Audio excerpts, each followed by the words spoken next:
ಕುಮಾರ ಇರುವಾಗಲೇನೆ ಧರ್ಮವನ್ನು ಮಾಡಬೇಕು. ಏನು ಕುಮಾರ? ಕುಮಾರ ಅಂದರೆ ನಾನು ಪ್ರದೀಪ್ ಕುಮಾರ್, ರಾಜ್ಕುಮಾರ್, ಇನ್ಯಾವುದೋ ಕುಮಾರ್, ದಿಲೀಪ್ ಕುಮಾರ್ ಅಲ್ಲ. ಕುಮಾರ ಅನ್ನೋ ಶಬ್ದಕ್ಕೆ ಅರ್ಥ ಗೊತ್ತಾ? ಮಾರ ಅಂದರೆ ಕಾಮ. ಮದನೋ ಮನ್ಮಥೋ ಮಾರಹ ಅಂತ ಹೇಳುತ್ತೆ. ಮಾರ ಅಂದರೆ ಕಾಮ. ಕಾಮ ಯಾವಾಗ ಅಂದರೆ ಇನ್ನೂ ಅವನ ಒಳಗಡೆಗೆ ಕೆಟ್ಟ ವಿಚಾರಗಳು ಬಂದಿರುವುದಿಲ್ಲವೋ ಆ ವಯಸ್ಸಿಗೆ ಕುಮಾರ ಅಂತ ಕರೀತಾರೆ. ಈಗ 80 ವರ್ಷ ಆದರೂ ಕುಮಾರ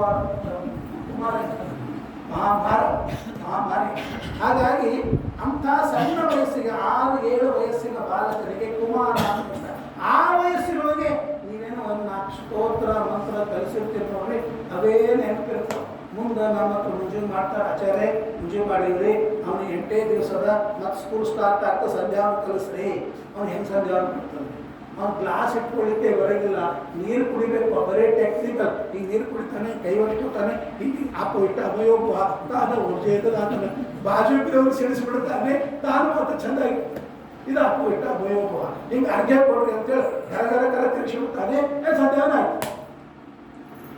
ಈ ಥರ ಅಲ್ಲ, ಸಣ್ಣ ವಯಸ್ಸಿನಲ್ಲಿ ಕೌಮಾರ ಆಚರಣೆ